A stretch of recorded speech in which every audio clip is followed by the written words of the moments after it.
Rupert Sheldrake, born 1942, is a British biologist and philosopher of science whose work has been the subject of immense controversy throughout the span of his almost 60-year career. His most radical proposal, the theory of Morphic Resonance, suggests radical reconceptions of the ways in which we might understand developmental biology, animal behavior, human psychology, supposedly parapsychological phenomena, and even the nature of causation. Yet despite the potential profundity of Sheldrake's ideas, very few mainstream scientists have addressed his ideas in a serious manner, with many regarding morphic resonance with little more than dismissive scorn or outright animosity.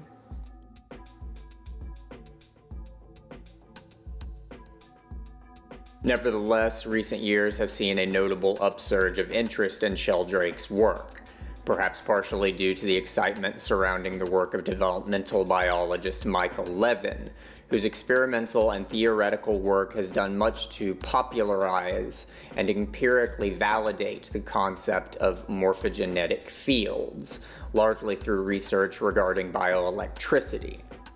So, with this series of videos, I would like to examine Sheldrake's theory of morphic resonance in detail, and thereby attempt to bring some clarity to questions surrounding these ideas. What exactly is the theory of morphic resonance, and what are the theory's empirical implications? Is morphic resonance a genuine scientific theory, or is it instead a form of pseudoscience? What does the theory of morphic resonance imply regarding the nature of modern science, and what relationships might there be between this theory and the philosophical realms of metaphysics and ontology? And finally, to what degree is the theory of morphic resonance empirically substantiated? In what follows, we will first be examining the theory itself, as explicated in Sheldrake's text Morphic Resonance, the Nature of Formative Causation. We will look at the origins of Sheldrake's theory and the empirical research which led Sheldrake to develop this radically novel idea. Next, we will begin to break down the theory itself in detail, looking at empirical phenomena which Sheldrake sees as indicative of morphic resonance and the exact manner by which Sheldrake contends that such processes might occur. We will then discuss what some of the implications of Sheldrake's theory might be with regards to biology, psychology, physics, and metaphysics. Along the way, we will see the ways in which Sheldrake's ideas intersect with those of other scientists, such as biologist Michael Levin and physicist Erwin Laszlo, and with those of philosophers such as Henri Bergson and Alfred North Whitehead. Finally, we will look at Sheldrake's theory in terms of philosophy of science, examining his ideas in the light of philosophers of science such as Karl Popper, Thomas Kuhn, and Paul Feyerabend.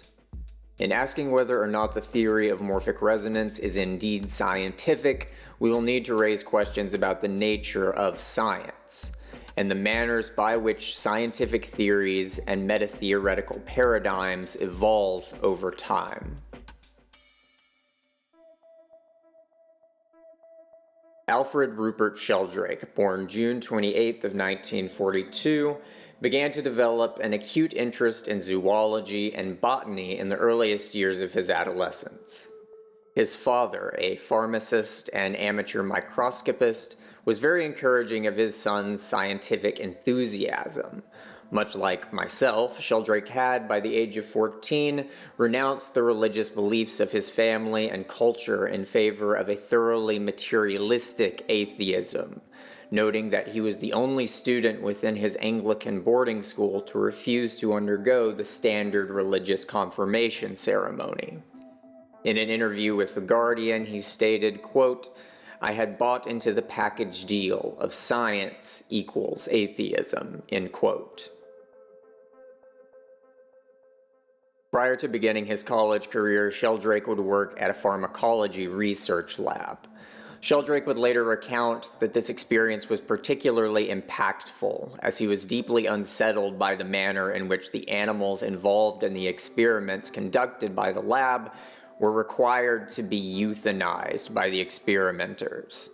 In the years that followed, Sheldrake would go on to study biology and biochemistry at Clare College, Cambridge, later going on to study philosophy and history of science at Harvard University in the United States, and finally returning to Cambridge to receive his PhD in biochemistry with his research regarding the developmental hormones of plants. Having returned to Clare College and now with funding by the prestigious Royal Society Rosenheim Research Fellowship, Sheldrake would go on to engage in research regarding the biochemistry of plant morphogenesis. This research centered upon the role played by auxins, a form of plant hormone, in the differentiation and morphogenesis of vascular plants. Together with his research partner, Philip Rubry, Sheldrake would develop a theory of polar auxin transport, by which osmotic processes regulate the distribution of auxin hormones throughout plant tissues, and thereby play a role in determining the somatic forms which such plants come to assume throughout the course of their development. Ultimately, however, Sheldrake would become disillusioned with this line of research, and with the assumptions which he and his colleagues had been making with regards to the nature of such developmental processes. Sheldrake would go on to say that the theory being developed through this research was inextricably circular, such that it was unable to actually explain differences in plant development between species. Plants with the exact same auxin transport systems nevertheless came to develop in drastically different ways, and although auxin transport processes could explain the means by which morphogenesis occurred, it was unable to explain actual differences between different morphogenetic pathways. Having abandoned his initial research program, Sheldrake would then set his sights eastward, coming to work at the University of Malaya from 1968 to 1969, and then relocating to Hyderabad, India, where he would once again devote himself to research regarding plant physiology and morphogenesis, now working with the International Crops Research Institute for the Semi-Arid Tropics. During these years, Sheldrake would also begin to take a serious interest in Indic philosophy and mysticism, studying various forms of meditation and spiritual practices.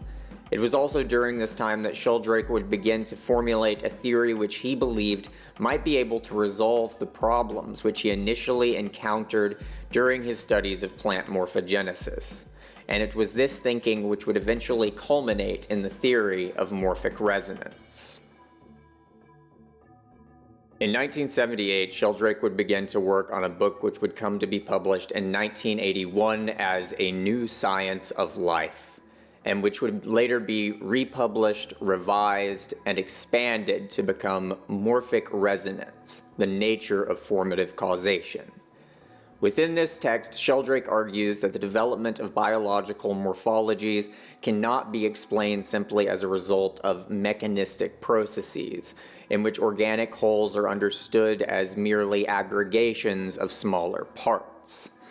Sheldrake proposes instead that organic physiology and behavior must be understood as being the result of a kind of resonance by which self-organizing systems are able to influence one another through formal similarity. Morphic fields, Sheldrake argues, are patterns of growth, development, and behavior which are able to inform one another across space and time, thereby giving shape to organisms in a way that transcends the supposedly determinative influence of the protein coding which results from DNA sequences within individual cells. Morphic resonance implies that DNA molecules are not, in fact, the primary units of heredity among living organisms.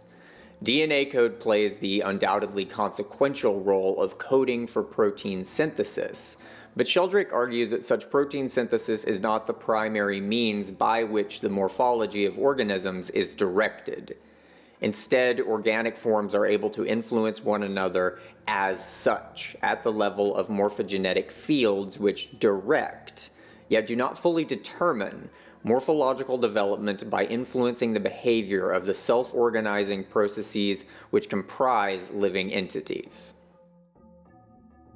Before moving on to address Sheldrake's claims pertaining to morphic resonance, I would first like to direct our attention towards the notion of morphogenetic fields more generally. Rupert Sheldrake did not himself develop the concept of morphogenetic fields within developmental biology. Rather, this idea has its roots in the early 20th century, originally being proposed in 1910 by the Russian biologist Alexander Gurevich. Although the notion of morphogenetic fields enjoyed some degree of popularity during the early decades of the 20th century, the concept suffered from a great degree of ambiguity. Oftentimes, theorists were not clear as to whether or not morphogenetic fields were intended to refer to a new type of physical field, perhaps akin to electromagnetic fields, or if the notion was simply intended to refer only to shared behavior of groups of living cells. Was the notion of a morphogenetic field best understood as referring to a new kind of phenomena, or was the term best understood as a new way of thinking about processes which were already accounted for by mainstream physics, chemistry, and biology? Sheldrake himself is quite adamant that morphogenetic fields are, as he sees them, definitively causal entities which are able to direct developmental, behavioral, and regenerative processes by means of influencing processes which are themselves indeterminate, or which we might refer to as probabilistic. This notion of morphogenetic fields came to fall heavily out of favor with the eventual rise of the neo-Darwinian synthesis, a paradigm within biology which would hold sway throughout the remainder of the 20th century and which retains a degree of dominance even to the present day. One of the fundamental assumptions of the neo-Darwinian synthesis was that organic systems were determined predominantly by sequences of DNA, which were regarded as being the basic units of heredity. With the discovery of the twisted ladder of DNA in 1953 by James Watson and Francis Crick, it was pronounced that science had finally discovered what genes were physically made of. Strings of base pairs encoded within strands of DNA coded for the synthesis of proteins, and it was concluded that this process of synthesis was the means by which characteristics were inherited and passed on by organisms, and the means by which this heredity resulted in differences of phenotypic characteristics. Natural selection would then act upon gene pools in an algorithmic manner, filtering out less fit sequences of DNA and thereby selecting for DNA sequences which express themselves as fitness-enhancing phenotypic traits. The whole history of evolution could then be understood as the creative advance of a blind watchmaker, as described by Richard Dawkins. Evolution was understood to be entirely blind and mechanical, and organisms were understood to be the machines created by this algorithmic process, entirely at the mercy of whatever sequences of DNA happened to be found within their bodies. With very few notable exceptions, such as the Baldwin effect, there was no role for agency or consciousness in directing the course of evolution, and no need for such concepts as morphogenetic fields. Morphic fields were deemed to be simply unnecessary and irrelevant, as it was declared that the mystery of life had in essence been effectively solved. The future of biology would simply be a matter of determining how DNA sequences came to be shaped by natural selection, and how such sequences then resulted in the physiological and behavioral characteristics of living creatures. Along with this solidification of the neo-Darwinian paradigm, the effects of the Cold War also came into play. The theory of evolution by the inheritance of acquired characteristics, originally proposed by the pre-Darwinian biologist Jean-Baptiste Lamarck, remained influential within the Soviet Union long after the theory had been abandoned by Western scientists. As such, the theory came to be ridiculed as Soviet pseudoscience by Western biologists, until eventually the field of epigenetics, through explosive developments of the field in the early 21st century, would reveal that the inheritance of acquired characteristics was indeed very real. This paradigm of neo-Darwinism remained an almost entirely unquestioned dogma until at least the first decade of the 21st century, and in many regards it remains the central paradigm of mainstream biology to this day. Nevertheless, recent developments within the field of developmental biology and epigenetics have shown this paradigm to be standing upon increasingly unstable grounds. The entire field of epigenetic inheritance calls into question many of the central dogmas of neo-Darwinism. But here we will look specifically at the work of biologist Michael Levin of Tufts University in Massachusetts, as Levin's work has come to reaffirm the veracity of morphogenetic fields, specifically bioelectric fields, as an essential concept within biology. To be immediately clear here, Michael Levin's research regarding morphogenetic fields does not involve morphic resonance per se. Sheldrake's theory of morphic resonance requires that morphogenetic fields be, in some sense, non-local, and thus able to influence one another in an indirect manner. A kind of spooky action at a distance pertaining to the inheritance of morphological influence. Levin's research itself involves no such conception of field non-locality, but it does nonetheless demonstrate that such fields do indeed exist in some manner. In particular, Levin's research has demonstrated that morphogenetic fields consisting of bioelectric gradients found throughout living cells are involved not only in the morphogenesis of individual organisms, but also in the transference of hereditary information. Much of Levin's research is centered upon experiments making use of planarian flatworms of the phylum Platyhelminthes. Planarians demonstrate extraordinary regenerative capabilities, and researchers have demonstrated that planarians are remarkably able to retain memories even after being decapitated and subsequently regenerating their entire head and rudimentary brain. This indicates that the memories of these organisms are not in fact stored within the brain, as traditionally assumed, but instead are somehow encoded within the bioelectric fields, which also allow for the regeneration of the organism following dismemberment. By means that are as yet poorly understood, the bioelectric field of such an organism is believed to be able to influence the form of the regenerating brain in such a manner that the creature's behavior continues to accord with learning which occurred prior to dismemberment and subsequent regeneration. Other experiments conducted by Levin and his colleagues have shown that bioelectric fields allow for the transmission of hereditary mutations without any alteration whatsoever to the organism's genetic makeup.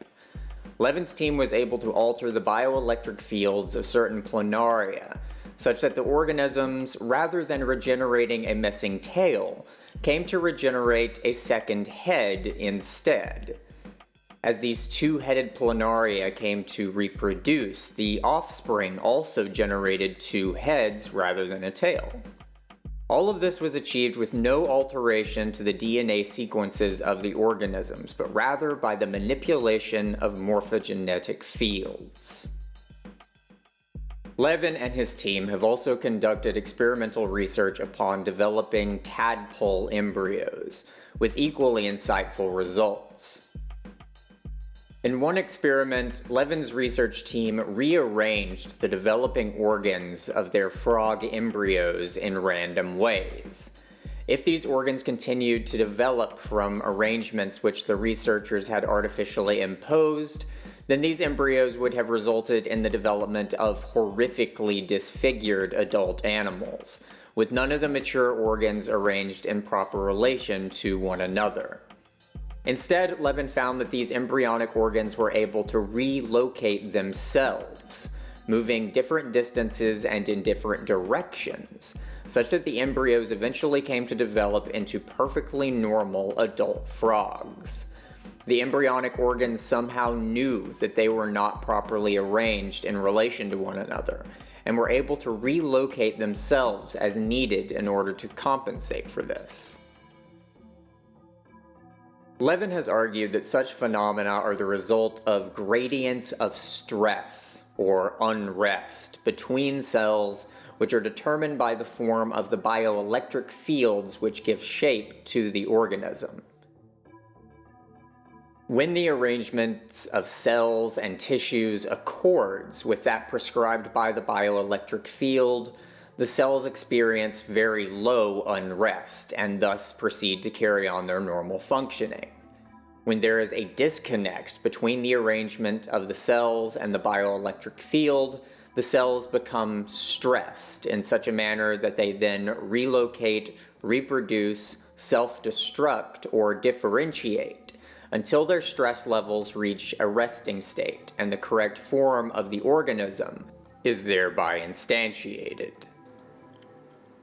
It is thus bioelectric information, the information of morphogenetic fields, which determines the physiological development of the organism at the highest levels. As Levin has stated, it seems to be that the role of DNA is not directly determinative of an organism's overall morphology, but rather that the DNA instead determines the lowest level features of individual cells. DNA determines the hardware, as it were, while the morphogenetic fields determine the higher level morphology of the organisms. This morphogenetic research, although far from a validation of Sheldrake's theory of morphic resonance in and of themselves, spell very serious trouble for the neo-Darwinian synthesis for a number of reasons. It has been a central shibboleth of the neo-Darwinian paradigm since its inception that phenotypic traits and hereditary transfer were mediated primarily, if not exclusively, by the information contained within strands of DNA. Units of heredity were dubbed genes, and genes were identified as being sequences of DNA. If heredity, including enormous mutations such as two-headedness, can be passed on without any alteration of DNA, then it must be conceded that genes must also be comprised of the characteristics of bioelectric fields. If a zany scientist in a lab can produce such a massive mutation via manipulation of such fields, then it seems almost assured that such fields may come to alter themselves throughout the course of an organism's lifetime. Alterations which, with no mutations of DNA strands required, would then be passed on to subsequent generations of such organisms. The potential implications of such findings are vast, and unfortunately extend far beyond the scope of my project here.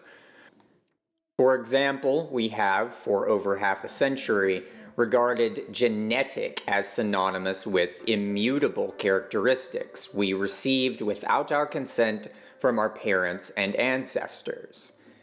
If, alternatively, our genetic inheritance consists of morphogenetic fields which we might be able to alter through our behavior or environment, and which we might then pass on to our children, then the implications for the sciences of health and medicine could be immense.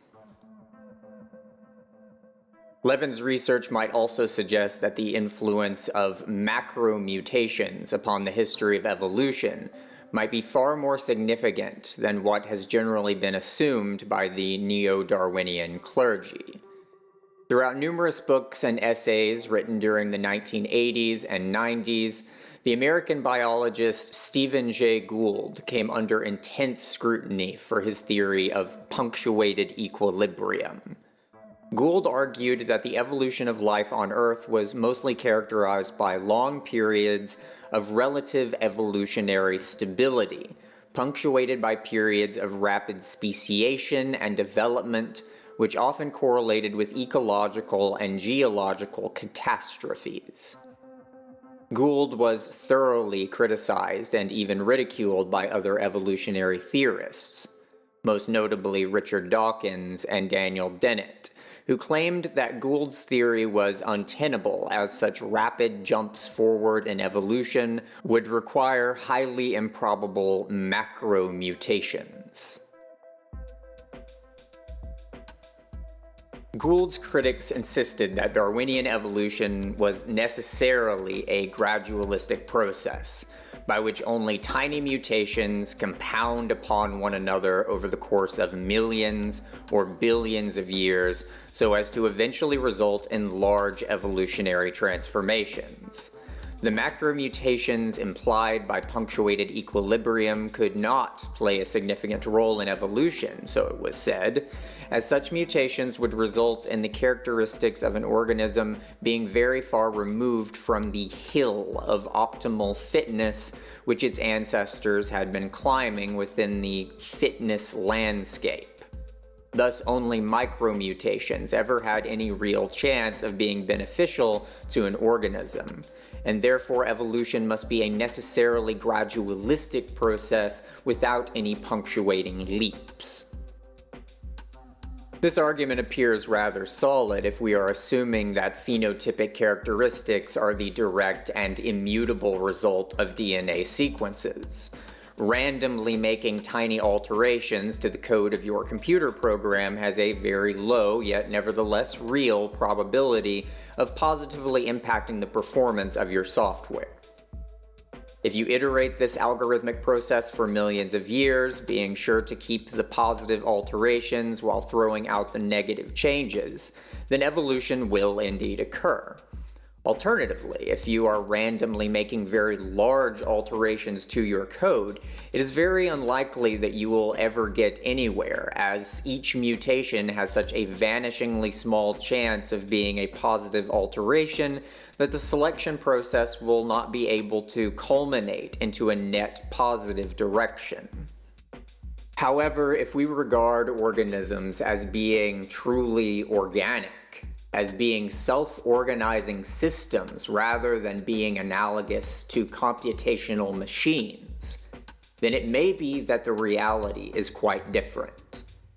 A two-headed planarian might not be a great example of a viable macromutation, but two-headed planarians are nevertheless able to survive and reproduce despite being drastically and artificially altered by experimental methods. The organism's tissues and organs are still able to function because they know what they are trying to do, and are smart enough on their own to figure out how to accomplish their goals without those goals being explicitly coded in, as is the case for computer programs. It isn't difficult to imagine situations in which a macromutation such as the duplication of a body segment, organ structure, appendage, or cluster of neurons might originate as a neutral or even slightly harmful alteration, which then comes to be adapted purposefully by the organism so as to perform tasks which were simply not possible prior to the mutation. The history of evolution on Earth may prove to have been a punctuated equilibrium after all. Further, if morphic fields are, as Sheldrake and Levin both suggest, also in some sense cognitive, then understanding the process of evolution as the purposeless, mechanical advance of algorithmic selection processes may be a hopelessly inadequate framing of life's history on our planet. We might instead see evolution as the feeling forward of distributed, collective consciousness which is perennially drawn upwards towards new heights of novelty, possibility, and numinosity. Life might be better understood as a dreaming gardener, rather than the blind watchmaker suggested by Richard Dawkins. There is much more to say regarding Michael Levin's research and its implications, and I would highly recommend that anyone interested in these topics check out his channel here on YouTube, to which I'll be adding a link in the description along with a link to Rupert Sheldrake's channel. For now, however, the major takeaway is that, just as Sheldrake surmised back in the early 80s, the processes which give shape to organic morphology are top-down, as it were, more so than they are bottom-up. Put another way, we could say that the software of life which is encoded and perpetuated within the actual morphology of organisms is at least as important as the nature of the individual building blocks which are synthesized with the help of DNA. Before moving forward, I should also mention that there may not be simply a one-to-one identity between the morphic fields proposed by Sheldrake and the bioelectric fields studied by Michael Levin. It could be that bioelectric fields are only a special case of a more general phenomena of morphogenetic fields. Some may be comprised of bioelectricity, while others might be comprised of chemical systems or other such processes which are as yet unidentified by contemporary science. Alternatively, it could be eventually discovered that bioelectric fields do indeed exhibit the properties which Sheldrake has theorized. As for now, these remain open questions. Nonetheless, developments in research pertaining to bioelectric fields has certainly shown that Sheldrake's intuitions pertaining to morphogenetic fields were well-founded, despite how much his thinking may have been misaligned with the scientific zeitgeist of the 20th century. Yet the most significant and radical aspect of Sheldrake's theory is not merely the effects of morphogenetic fields upon development, heredity, or behavior, but rather the effects of what he refers to as a resonance between morphic fields, a much more radical proposal with much more radical implications.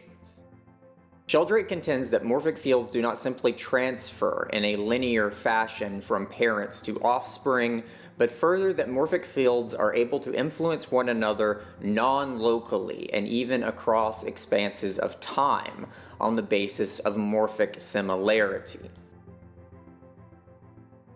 The most basic form of resonance which Sheldrake describes is self-resonance, by which an organism's morphic fields are influenced by their own past states. Morphic fields naturally alter themselves throughout their developmental cycles, thereby facilitating phenomena such as embryonic development and metamorphosis.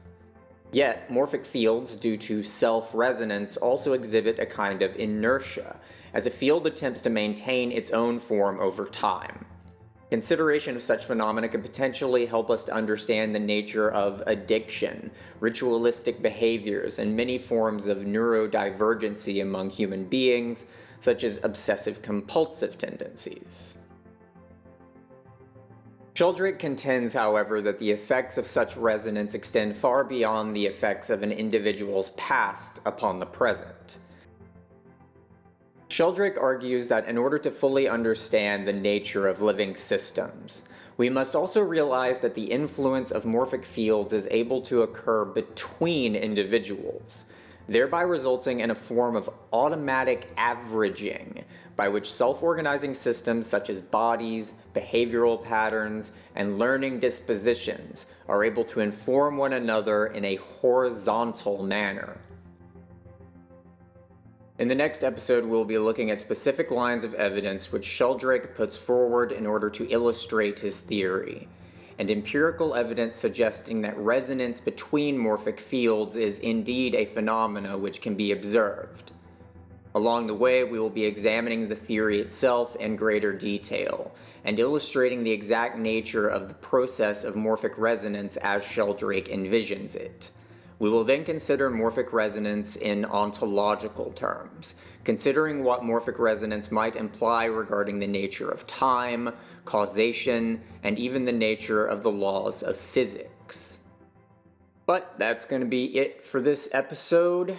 Do me a solid and like and subscribe if you want to see more videos like this. Be sure to drop a comment if you have any thoughts or questions, and thank you for watching.